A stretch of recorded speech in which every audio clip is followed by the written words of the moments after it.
আমরা পাগল মন, আমাদের মন খালি ছটফট করে, কথা কয় না, কথা কয় না। কি মন, কি মন? পাগল মোহন মন রে, মন কেন উল্টো পাল্টা বলে? ও পাগল মন মন রে, মন কেন মসজিদে না যায় রে? আল্লাহ রে, কোন দুনিয়ায় পাঠাইলাই আমারে? বর্তমানের নারী পুরুষ সমান সমান মাপ, লম্বা চুল কাটিয়া আবার মাথায় লাগাই ক্যাপ। আল্লাহ রে, কোন দুনিয়ায় পাঠাইলাই আমারে?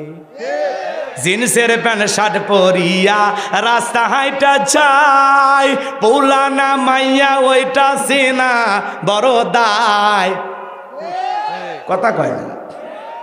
এমন পোশাক পরে যায়, কানে পড়ছে দুল, কপালে পড়ছে টিপ, কাছে যদি যায় বলেন বিলকিস আবা, কয় না আমি আবুল, আছে না? না, বুখারী শরীফের স্পষ্ট হাদিস, আল্লাহ রসুল বলেছেন, কোন পুরুষ যদি নারীর বেশ ধারণ করে আর কোন নারী যদি পুরুষের বেশ ধারণ করে, আল্লাহর লানত তাদের উপরে।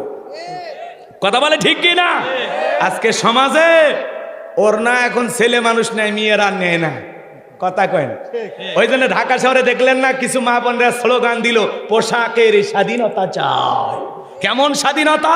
বলে দাদি নানি ব্লাউজ ছাড়া শাড়ি পরেছিল, আমরাও পরতে চাই। এ কথা কন নাকি আপনারা?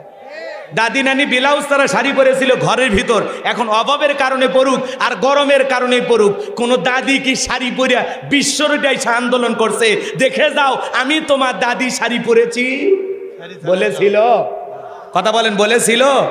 এই বোনেরা ব্লাউজ তারা শাড়ি পইরা এমন কায়দায় পিঠটা ফাঁকা রাখছে, মনে হয় এই জায়গায় আর্জেন্টিনা ব্রাজিলের ম্যাচ হবে, কথা কন ঠিক কিনা? এরা অসভ্য, এরা বেহায়া, এরা নগ্নতা ছড়াইতে চায়, এরা পোশাকের স্বাধীনতার নামে যেটুকু পরে আছে এটুকু পরে থাকতে চায় না। যারা সভ্য ঘরের সভ্য জন্ম হওয়া মেয়ে, তারা এই স্লোগান দিতে পারে না। কোন মুসলমানের মেয়ের মুখে এই ধরনের আওয়াজ আসতে পারে না, কথা বলেন না কেন?